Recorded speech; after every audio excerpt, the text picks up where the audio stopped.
Mateus capítulo 25, do 1 até o 13.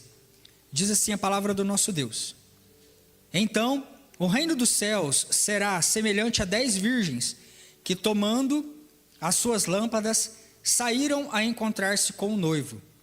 5 dentre elas eram nécias e 5 prudentes. As nécias, ao tomarem as suas lâmpadas, não levaram azeite consigo. No entanto, as prudentes, além das lâmpadas, levaram azeite nas vasilhas. E tardando o noivo, foram todas tomadas de sono e adormeceram. Mas à meia-noite ouviu-se um grito: eis aí o noivo, saí ao seu encontro. Então se levantaram todas aquelas virgens e prepararam as suas lâmpadas. E as nécias disseram às prudentes: dai-nos do vosso azeite, porque as nossas lâmpadas estão se apagando. Então as prudentes responderam: não, para que não nos falte a nós e a vós outras, ide antes aos que o vendem e comprai-o. E saindo elas para comprar, chegou o noivo, e as que estavam apercebidas entraram com ele para as bodas, e fechou-se a porta.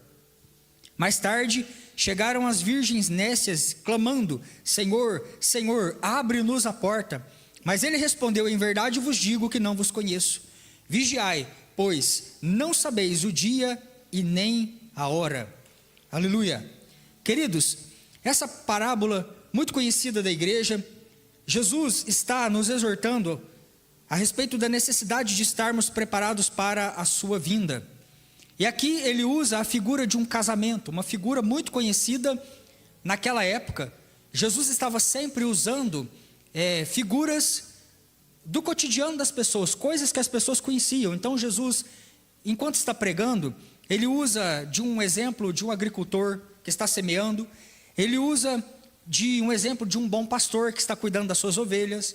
Ele usa desses exemplos para que as pessoas, desde aquele que era mais letrado, aquele que tinha muito estudo naquela época, pudesse entender, mas também aquele que não tinha estudo, aquele que não tinha conhecimento daquela época, pudesse também compreender as verdades do reino, e que a pregação estivesse acessível a todas as pessoas naquele tempo.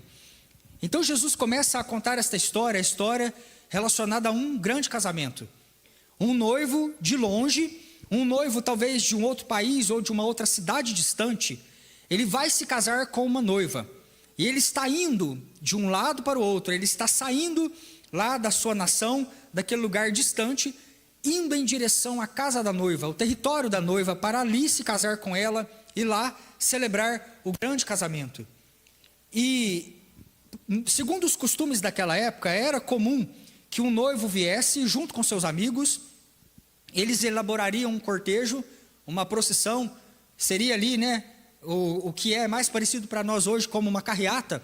E esses amigos iriam andando juntos nas montarias, nos seus cavalos, talvez num camelo, não sei, e eles iriam em direção à casa da noiva. Mas é muito bonito porque naquele tempo as amigas da noiva, elas preparavam lâmpadas, lanternas, lamparinas à luz de óleo, a semelhança daquelas lamparinas que nós conhecíamos lá na casa dos nossos avós, que era acesa com aqueles lampiões, que ficavam queimando naquele pavio noite toda. Então era muito comum naquela época também, nos tempos bíblicos, que eles preparassem essas lâmpadas, essas lanternas à luz abastecidas por azeite, esse combustível à base de óleo, que estaria alimentando essa lamparina, e essas moças, essas virgens, essas amigas da noiva ficariam na estrada, clareando o caminho para o noivo passar. À medida que o noivo ia passando, elas iam se juntando à procissão, elas iam se juntando à jornada, e elas iam caminhando para o destino final, que era a casa da noiva. Lá, queridos, a porta era aberta, o noivo era recebido com muita festa. Às vezes essas festas duravam muitos dias, vários dias, e lá então a porta se fechava e acontecia o casamento e as bodas deste noivo amado com essa noiva amada. E nós vamos perceber que nessa história Jesus está usando também essas figuras, e aqui existe um noivo caminhando em direção à sua amada. Mas num dado momento, essas meninas, essas virgens que tinham suas lâmpadas acesas, elas perceberam que foi se abatendo ao redor delas uma grande escuridão. A noite chegou. A noite chegou, se abateu, escureceu. E a noite não somente chegou para aquelas que tinham lâmpadas nas suas mãos. A noite chegou para todos. Ela se abateu sobre aqueles que estavam envolvidos com o noivo, mas aqueles que também estavam por aí fazendo as suas coisas, desapercebidos, vivendo a sua vida nesse mundo afora. E, queridos, eram densas trevas. A noite, ela turva os nossos olhos. A noite, ela escurece a nossa visão. A noite, muitas das vezes, não permite que nós venhamos a ver o perigo. A noite não permite, muitas das vezes, que nós venhamos a ver os detalhes ao nosso redor. Então fica tudo turvo, nós não conseguimos enxergar direito, nós não conseguimos ficar apercebidos dos detalhes que estão ao nosso redor por conta das trevas, dessas densas trevas. E é necessário, aquele que está no meio de trevas, é necessário para essa pessoa que ele tenha uma lanterna. Certamente você já se pegou em apuros, talvez estando num sítio, estando numa roça e precisando ir de um lado para o outro, não tendo uma lanterna ali à disposição. Às vezes, para andar de um lado para o outro ou fazer alguma coisa que é necessário ali, né, na fazenda, você não consegue caminhar de um lado para o outro se estiver escuro, se estiver chovendo demais nessa escuridão, se estiver turvo a sua visão. Você precisa de luz, você precisa de uma lanterna para clarear a sua frente. E assim também era necessário para esse público aqui, para essas pessoas envolvidas nesse casamento, que houvesse luz, para que houvesse luz. Não somente para aqueles que estavam aguardando, mas também para o noivo. Quando o noivo passasse, era necessário ele distinguir quem era povo e quem não era povo. Era necessário ele distinguir quem era parte daquele casamento, convidado para aquele casamento, e quem estava ali, né, que não estava com aquelas vestes nupciais, que não estava preparado, que não estava convidado para este grande momento. Porque a luz também iluminava a face dos convidados. Então, o noivo batia o olho e falava: esse faz parte do casamento, esse faz parte, é convidado, eu chamei, eu escolhi de maneira selecionada, seleta, é um povo seleto. A luz trazia claridade e mostrava quem era cada um, quem era povo, quem não era povo, quem era ovelha, quem era bode, e que estava ali diante dos olhos do noivo. Eu quero chamar a sua atenção para alguns pontos desta ministração. Primeiro, queridos, é que todas as virgens saíram para o encontro. E nós não estamos falando aqui de virgens tolas e sábias, ou virgens prudentes e virgens nécias, como os crentes e o povo lá do mundão. Aqueles que estão na igreja, aqueles que estão por aí praticando as suas impiedades. Não, queridos, esse público aqui está falando de um mesmo público dentro de uma comunidade de fé. Então, estava falando de um povo dentro de uma igreja. O que Jesus está falando aqui é que essas virgens faziam parte de uma igreja, então era tudo crente. Só que tem um público aqui, um povo que é crente de verdade, que está apercebido da volta do Senhor, mas alguns crentes que estavam dormindo, que estavam cochilando no seu chamado. Há duas classes de cristãos aqui, com a mesma motivação, mas não se engane, Filadélfia, as intenções eram opostas. Embora, quando nós falamos de intenção, a intenção traga muito esse sentido para nós de uma direção, né? Você tem a intenção, então você tem embutido na intenção uma direção, um alvo, um ponto onde você quer chegar. Embora a palavra intenção, ela venha carregada desse sentido de direção, o fim de cada virgem, de cada grupo dessas virgens, revela a verdadeira intenção de cada uma delas. O que havia no coração de cada uma dessas virgens. As intenções do coração eram diferentes, porque parte delas eram prudentes. E o que significa prudentes, pastor?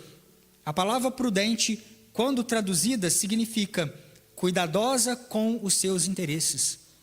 É um povo que é cuidadoso nos seus interesses. É um povo que é zeloso nos seus objetivos e naquilo que ele tem como intenção para fazer. Então, essas virgens eram cuidadosas. Elas olharam para os detalhes do grande casamento. Elas planejaram os detalhes. Elas não iam perder nenhum detalhe para que tudo acontecesse da forma como esperado. Elas queriam encontrar o noivo, e elas não iam se descuidar de nenhum detalhe para que isso acontecesse, porque esse encontro viesse a sair, a acontecer. Mas as tolas são nécias, são idiotas, são imprudentes. Há uma diferença entre essas virgens, porque as prudentes são cuidadosas com seus interesses, com as suas intenções. Elas tinham compromisso, elas tinham clareza de propósito, elas estavam vigilantes quanto aos detalhes para que este casamento acontecesse. E elas então levaram consigo azeite de reserva. Todas tinham azeite. Todas estavam com lâmpadas e lamparinas nas suas mãos. Mas esse é o grande detalhe que diferencia aquelas que eram imprudentes e aquelas que eram sábias. As sábias levaram azeite de reserva consigo, mostrando o seu cuidado, o temor, a vigilância em manter a luz acesa, queridos. Havia aqui uma grande diferença entre um público e o outro público. Parte daquelas virgens, as tolas, não estavam nem aí. Elas simplesmente foram. Elas tinham motivação. Elas queriam sim ver o noivo, encontrar com o noivo, mas elas não tinham a mesma intenção. Você percebe a diferença? A intenção do coração era diferente, porque quem tinha a intenção se preparou para aquilo. Quem tinha a intenção verdadeiramente de encontrar com o noivo, preparou cada detalhe, minucioso, prestou atenção nos detalhes, e isso falou muito a respeito da intenção do coração dessas virgens aqui. Mas olha, igreja, que tem um ponto, e que eu quero que você preste muita atenção nisso, é que houve um determinado momento em que a escuridão caiu e caiu sobre todas. E essa escuridão, ela fala do tempo do fim. Um tempo onde os nossos olhos ficaram muitas das vezes turvos. Os nossos olhos estão muitas das vezes sendo impedidos de perceber, por conta da densa escuridão que está nesse mundo, de perceber reais perigos ao nosso redor. Então muitas das vezes os perigos se abatem contra a família, contra os negócios, contra a vida espiritual, acima de tudo, principalmente contra a nossa vida espiritual, e os nossos olhos estão desapercebidos, ou estão muitas das vezes turvados por conta das trevas. O quão necessário é, queridos, para esse tempo nós termos azeite de reserva, e nós termos luz em nossas vidas, para que nós venhamos a discernir aquilo que é certo daquilo que é errado. E que este dia, o grande dia do Senhor, o dia da volta do Senhor, não venha nos pegar desprevenidos como um ladrão chegando na nossa casa e pegando no meio da calada da noite. E assim, essa escuridão chegou, mas algo mais chegou também para essas virgens, que foi um abatimento geral. Todas dormiram, não teve exceção. O crente fiel, fervoroso, dormiu, mas aquele crente também que estava ali, com um pé lá e outro cá, dormiu também. Então a Bíblia diz que as 10 virgens dormiram. Esse sono, igreja, ele fala de um abatimento geral. E elas dormiram enquanto esperavam. E essa sentença, enquanto esperavam, fala que enquanto o tempo passava, elas dormiram, se acomodaram, se esqueceram do seu propósito original de estar ali, com a sua atenção voltada para o noivo que estava na iminência de chegar, logo ali.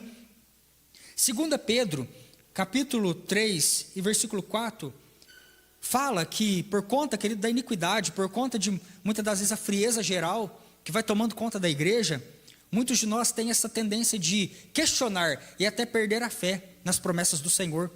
Porque esse versículo aqui de 2 Pedro, no capítulo 3, o versículo 4, fala: mas desde que o mundo é mundo, nós já estamos ouvindo que Jesus vai voltar. Desde que os nossos pais falavam lá no passado, essa mensagem já era enfatizada: Jesus vai voltar, Jesus está voltando. Mas o que é feito? E cadê esse Jesus que não aparece? E cadê essa vinda que não acontece? Então você lê esse texto, esse contexto está falando para nós a respeito disso, de um povo que desanimou de esperar.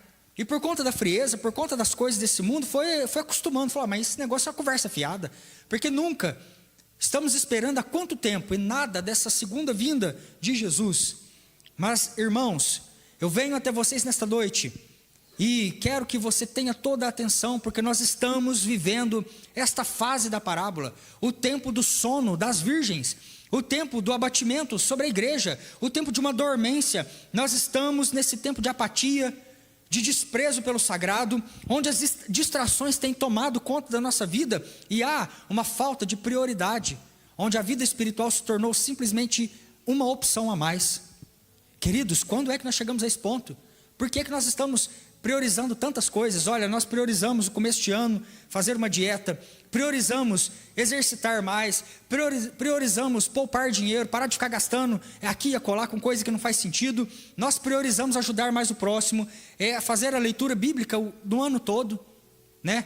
Assim, agora esse ano, em nome de Jesus, nós vamos ler a Bíblia toda, né? Porque o Satanás já leu a Bíblia toda. E é uma vergonha o povo de Deus, que diz que é o povo da Bíblia, não ter lido a Bíblia nem uma única vez inteira. Aí a gente começa, e vai fundo, queridos, e começa a ler, né? Você sabe disso, o diabo conhece a Bíblia inteira, né? De cor salteado. Então, aí nós ficamos, não, tá uma vergonha esse negócio, nós precisamos agora ler a Bíblia esse ano, e vamos. Mas, de repente, esmorecemos, paramos no meio do caminho, deixamos as outras coisas que se abatem sobre nós tomar as prioridades. Porque a vida espiritual se tornou simplesmente algo a mais, um item a mais. E quando nós precisamos tirar alguma coisa, nós tiramos primeiro o quê? A vida espiritual. E deixamos ela aquém. Priorizamos a alimentação, esporte, priorizamos o nosso corpo, os exercícios físicos, o nosso estudo, a nossa capacitação, a nossa graduação, os cursos, mas vamos deixando de lado a vida espiritual como se isso fosse uma opção, que pudesse ser deixada de lado. Irmãos, isso é o sono do último tempo. Isso é a dormência que tem caído sobre nós. Essa apatia, desprezo pelas coisas sagradas, as distrações desse mundo. Vamos ficando tão distraídos. Você já parou para fazer um jejum de rede social? Sabe, de Instagram, de Facebook, de YouTube, daqueles pequenos vídeos do YouTube? Às vezes nós falamos assim, pastor, não é necessário eu fazer um jejum assim. Mas você já fez? Porque se você fizer, você vai perceber o quanto você está dependente disso e você nem sabia. O quanto de tempo você gasta muitas das vezes passando aquela tela com pequenas doses de estímulo, de dopamina na sua cabeça. E aquilo ali, queridos, é igual droga, vai viciando. E a ação daquilo no cérebro do ser humano é igual cocaína, é do mesmo jeito. Tem pesquisa que comprova isso. E nós vamos ficando ali, alucinados. E aí, às vezes, até criticamos os outros por aí com seus vícios, mas a igreja está distraída e viciada nessas coisas. Precisamos ter atenção, porque essas distrações estão roubando e fazendo com que nós, como povo de Deus, essas virgens estão dormindo, e às vezes dormindo no sono profundo, desapercebidos com a volta de Jesus que já está aí. Mateus 24, do 12 ao 13 diz: e por se multiplicar a iniquidade, o amor se esfriará de quase todos. Olha o que Jesus diz, de quase todos. E por se multiplicar a iniquidade, o amor se esfriará de quase todos. Aquele, porém, que perseverar até o fim, esse será salvo.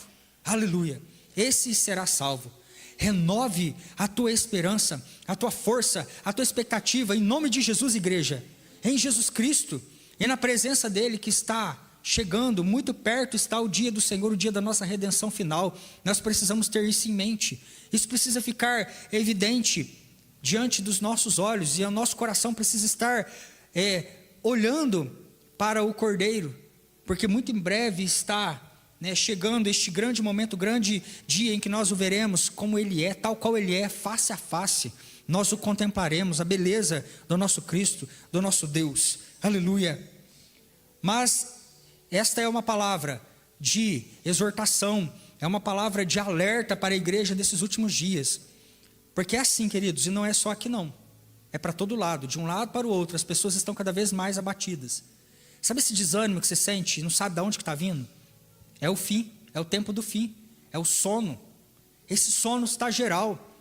Às vezes a pessoa sente um cansaço que dói até os ossos para vir na igreja, queridos. É uma apatia, um abatimento. Para orar custa céu de bronze. Para jejuar, queridos, mas é uma fome que não tem fim. E aí nós vamos ficando, envolvidos com essas coisas. Porque isso tudo é uma dormência uma distração, para que nós não venhamos a entrar em níveis mais profundos de intimidade e maturidade cristã.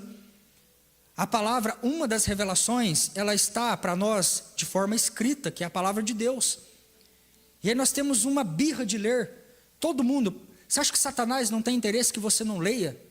E acima de tudo a palavra do Senhor? Ele quer colocar aversão em você por letra, por escritura, para que você não leia. Porque a palavra de Deus está disponível para nós, uma das revelações de forma escrita, para que nós venhamos então a conhecer o nosso Deus. Então é necessário lutar, é necessário você ser esta virgem que cuida dos detalhes do casamento, com zelo, com intencionalidade, com vontade, para que então esse encontro saia e esse encontro aconteça. Onde está o seu coração, Filadélfia? Ele está apegado nesse mundo, ou seus olhos estão fixos no reino vindouro? Ou seus olhos estão fixos nesse noivo que está chegando? Porque a Bíblia diz que à meia-noite ouviu-se um grito. Aí vem o noivo. O que significa nessa parábola esse grito aqui? O que é isso? Esse grito são os sinais que o sermão profético está sinalizando para nós. Mateus 24. Dores atrás de dores. Pais contra filhos e filhos contra pais. Catástrofes naturais. E esses sinais que estão por aí, queridos, eles vêm igual dores de parto. Mateus 24 fala que vai acontecendo assim, nessa forma. Primeiro, os sinais começam com uma força, e depois eles voltam com uma força maior ainda. E à medida que esses sinais vêm cada vez mais em força, eles vão também, o tempo entre um e outro vai ficando menor. Porque a comparação que Jesus faz no sermão profético é: os sinais virão, e eles virão igual dores de parto. Você, mulher que já passou pela experiência do parto natural, parto normal, sabe que as contrações elas vão chegando. E elas vêm em contrações que vão aumentando em intensidade, ou seja, a dor vai ficando mais forte a cada vez que vai aproximando mais do momento do parto, mas as contrações também vão ficando em intervalos menores. Era de 10 em 10 minutos, quando ele fica de 5 em 5, e aí vai ficando, até que então há aquela intensidade, e então a família vê o rosto do amado, o rosto do desejado, aquele filho surge, e todos contemplam a face daquele que é tão esperado por tanto tempo naquela gravidez. Também assim Jesus está falando, antes que o Filho do Homem se manifeste nas nuvens, os sinais vão aparecer. É esse grito, aí vem o noivo. Quando a parábola está gritando, aí vem o noivo, está dizendo a nós que foi isso que despertou as virgens do sono. E elas perceberam, opa, Jesus está voltando. Os sinais estão aí, cada vez mais intensos. É cada notícia, queridos, mais terrível que a outra, e a cada vez uma mais pequena. Você às vezes não se recupera, não se refaz de uma notícia ruim, e já vem outra notícia pior ainda, porque é assim, está como uma contração, muito perto está da volta do Senhor Jesus Cristo. E agora estas virgens são despertadas, aí vem o noivo, e todas acordaram. Todas acordaram. Então, irmãos, esse grito, os sinais estão sendo apercebidos por todas as pessoas. As pedras estão clamando aí fora. E pessoas têm procurado Jesus, corrido para a presença de Jesus, porque têm percebido: eita, tem alguma coisa diferente acontecendo. O mundo não é mais o mesmo mundo de alguns anos atrás. Sabe, as coisas não são mais daquela mesma forma, porque as pessoas estão percebendo, o clima mudou, né? Você pode perceber, né, essas trevas densas, e elas estão aí. E agora, estes sinais eles começam, eles iniciam, e as virgens elas se despertam. Mas de um lado você vê virgens prudentes, e de outro lado virgens tolas. Qual é a reação das tolas? Elas se desesperam, elas ficam atordoadas quando elas começam a ver os sinais. Há um estado de desorientação e confusão mental. E eu quero chamar a sua atenção: qual é a posição de um cristão que aguarda a volta de Jesus? Nós não precisamos ficar desorientados, não precisamos ficar perturbados diante dos sinais que estão abalando as nações. Você não pode se perturbar por conta que as coisas estão caindo aqui e acolá. Olha a estátua de Daniel, quando tem aquela visão, ela parte de um material precioso para um menos precioso. Ela parte de um material rico ou de um valor maior para um material de valor irrisório, que é o barro e o ferro misturado, coisa que não dá liga, que não se mistura. Então, reino após reino, você vai percebendo que o mundo está indo de mal a pior, e o mundo está se afundando cada vez mais. Não fique preocupado, Filadélfia, não fique abalado, não fique ansioso, não fique com medo. Como é que uma virgem que tem azeite de reserva, ela se comporta? Olha que essas virgens são prudentes, e elas, ao verem os sinais, elas se põem a preparar para encontrar com o noivo. Está chegando o dia, o noivo está voltando, eu verei face a face. É chegado o dia em que dos meus olhos ele vai enxugar todas as lágrimas. É chegado o dia em que não haverá mais morte, não haverá mais pranto, não haverá mais enfermidade, porque as primeiras coisas já passaram, e nós podemos ver tal qual ele é. Aleluia, aleluia. E foi assim, queridos, foi assim que essas virgens se comportaram. Tome muito cuidado, a estratégia do inimigo é deixar você confuso. E a grande batalha dos últimos tempos será pela nossa mente. Porque como é que nós vamos prestar um culto racional a Deus, se nós estivermos desorientados, como essas virgens aqui, correndo de um lado para o outro, gritando: dai-nos do vosso azeite, sem azeite de reserva, a lâmpada se apagando. É assim que Satanás quer o povo de Deus, preocupado, adoecido, cabeça confusa, distraído, apático, muitas das vezes com a sua mente confusa. Mas a Bíblia diz que estas virgens prudentes se prepararam, elas se prepararam. Eu louvo a Deus, queridos, que você está na presença do Senhor, e como virgem prudente, nesta noite, prepare o teu coração, alinhe as tuas expectativas com este Deus que é santo, que é maravilhoso, porque muito perto está a volta do Senhor, o nosso Deus. Aleluia, glorifique a presença do Senhor Jesus. Aleluia. O que significa esta palavra preparar? A palavra preparar, ela vem da mesma raiz grega, cosmel, que é a mesma raiz grega para cosmético, que é quando a mulher prepara com tanta delicadeza a pintura do seu rosto para um grande encontro. Então, as virgens elas não ficaram atordoadas quando os sinais começaram. Elas começaram a delicadamente preparar a lâmpada.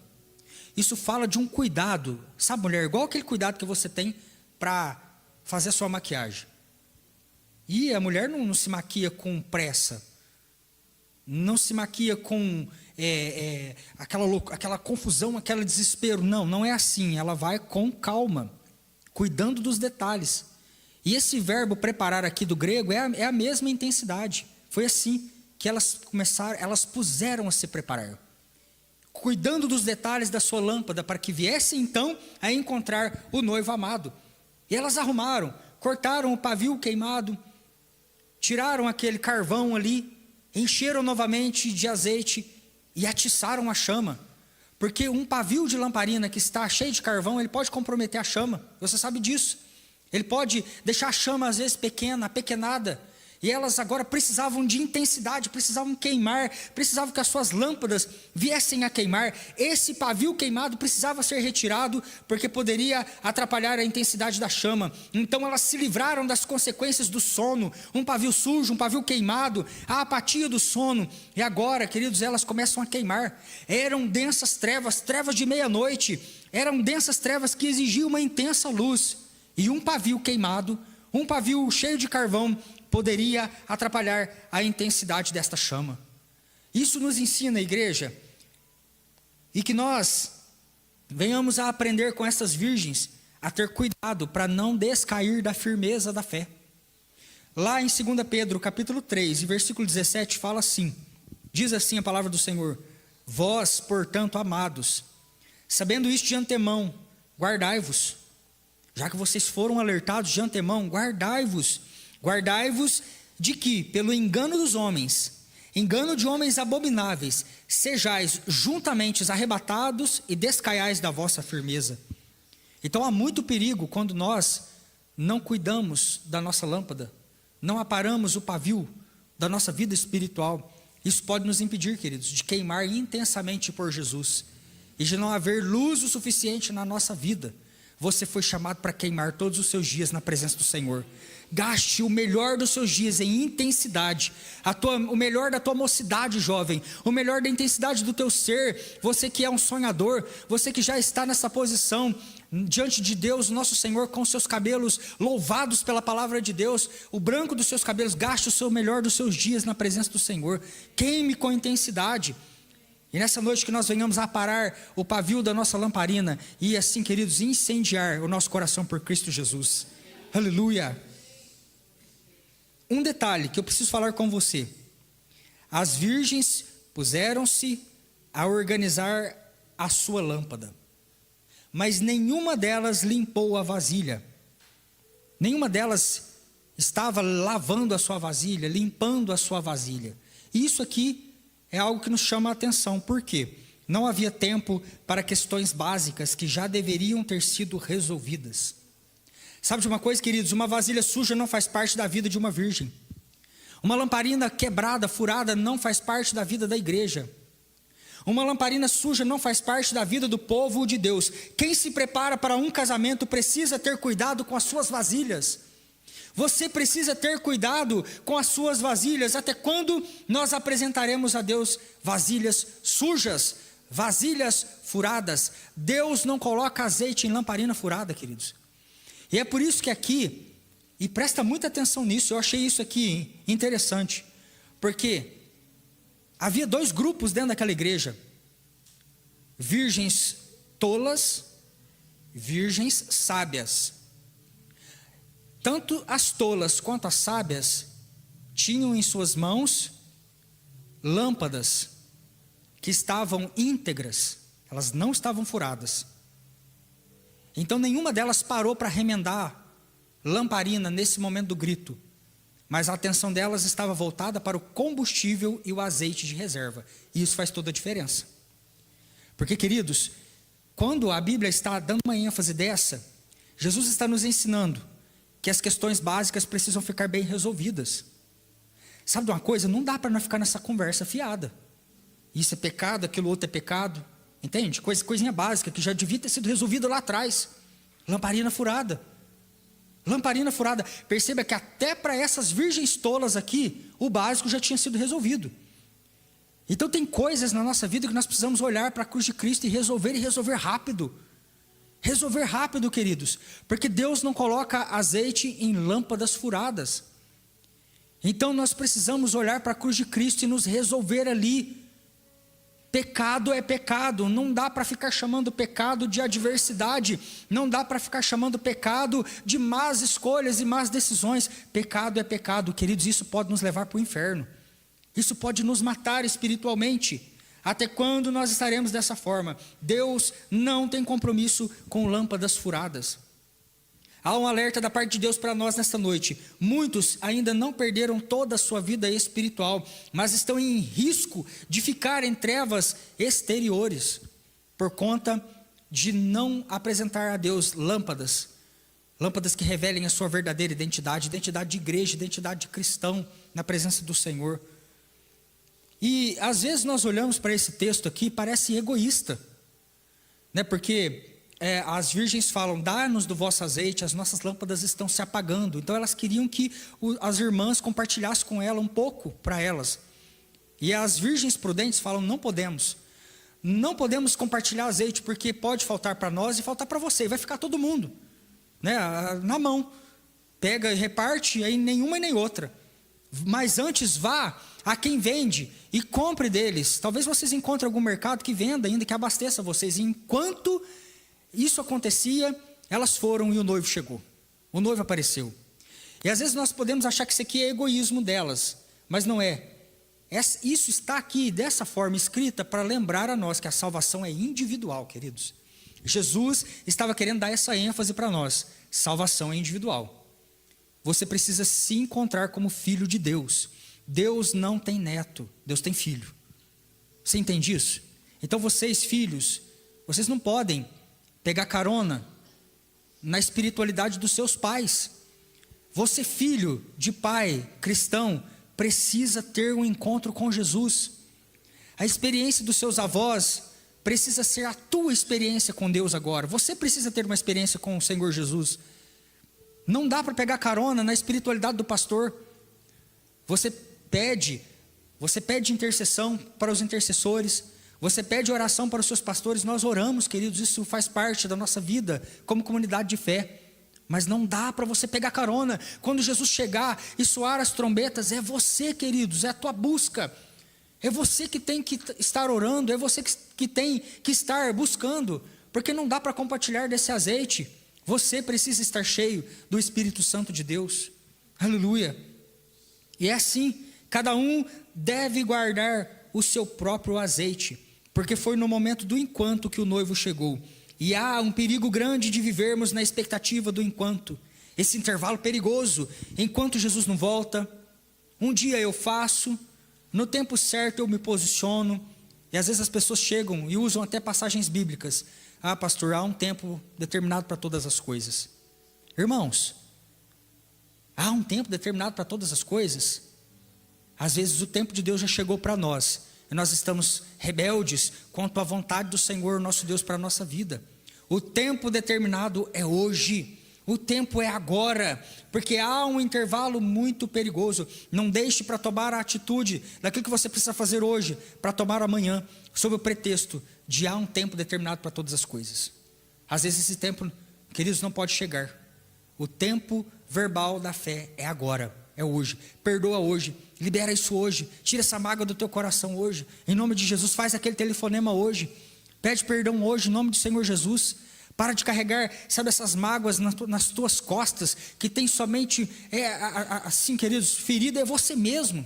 Às vezes a pessoa nem está mais lembrando, mas você está apegado ao passado e paralisado naquela velha situação, e isso pode ser um grande impedimento para a tua vida, e para você, assim, avançar na tua caminhada, na tua jornada espiritual. É um intervalo perigoso, esse enquanto. E enquanto elas foram comprar, o noivo chegou e a porta se fechou. É muito perigoso nós deixarmos para o amanhã. O tempo já chegou, mas você muitas das vezes continua dormindo, continua tosquenejando. Um dia a porta se fechará e não haverá mais tempo, não haverá segunda oportunidade. Olha o desfecho dessa parábola, queridos. Olha o que aconteceu.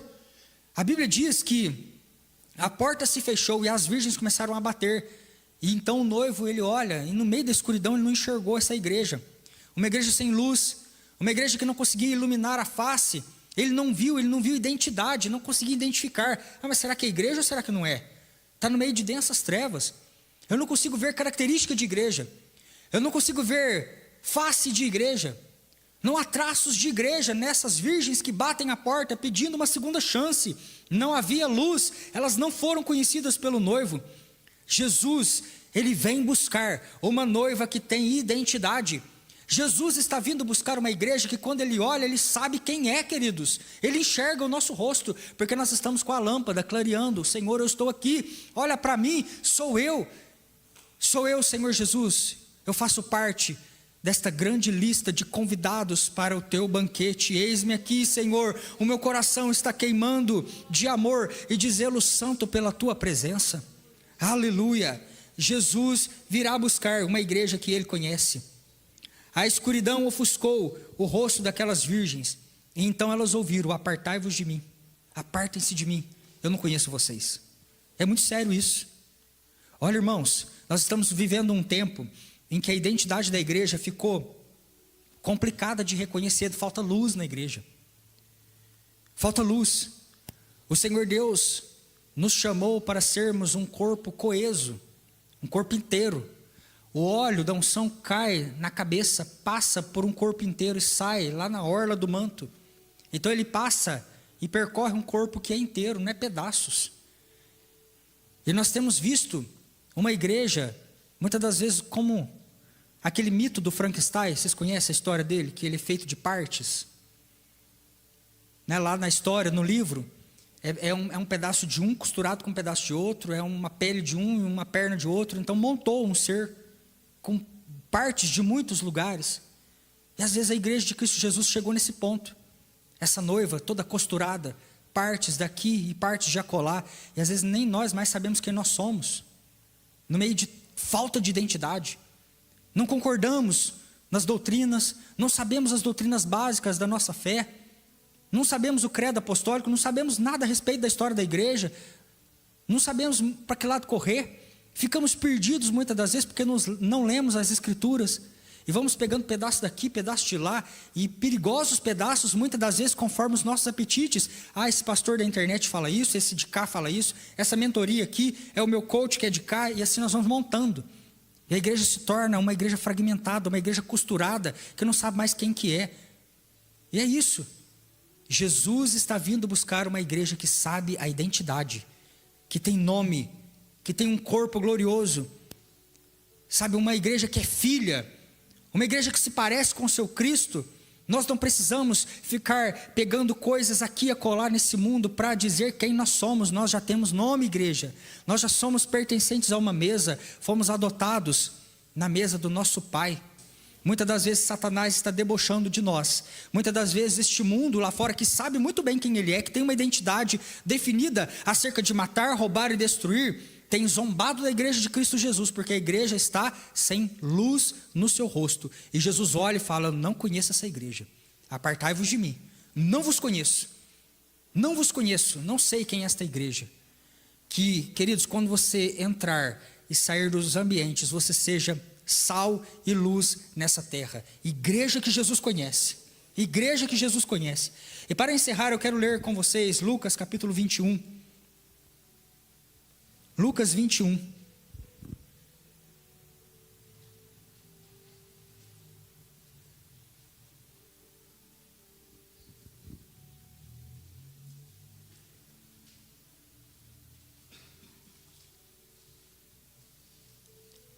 Lucas 21, do 34 até o 36.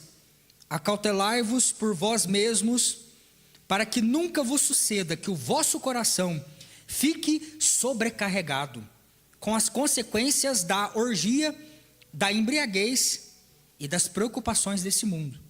Para que aquele dia, o dia da volta do Senhor, ele está falando aqui, para que aquele dia não venha sobre vós repentinamente como um laço, pois há de sobrevir a todos os que vivem sobre a face de toda a terra. E vigiai, pois a todo tempo, orando, para que possais escapar de todas essas coisas que têm que suceder, e estar de pé na presença do Filho do Homem. Aleluia. Estejam apercebidos, igreja do Senhor. Acautelai-vos, para que as preocupações desse mundo não peguem você desapercebido, não deixem você dormindo, com os cuidados dessa terra. Vigiem o tempo todo, orem, cuida dos detalhes, igreja, cuida dos detalhes desse encontro, zela do teu temor, tenha cuidado de você e da obra do Senhor. Tenha cuidado, tenha intencionalidade, para que este encontro ele aconteça e você venha ver com os teus próprios olhos a presença do Senhor Jesus e abraçá-lo. Estejam preparados a qualquer momento e prontos para encontrá-lo quando ele chegar. Nós precisamos estar cheios do Espírito Santo, que é o preparador da noiva. Queridos, que haja sobre nós graça para fazer a vontade do Senhor. Vigilância em nós, graça para viver com intensidade, livres da apatia, dispostos e disponíveis a queimar até o dia da volta do Senhor nosso Deus. Aleluia.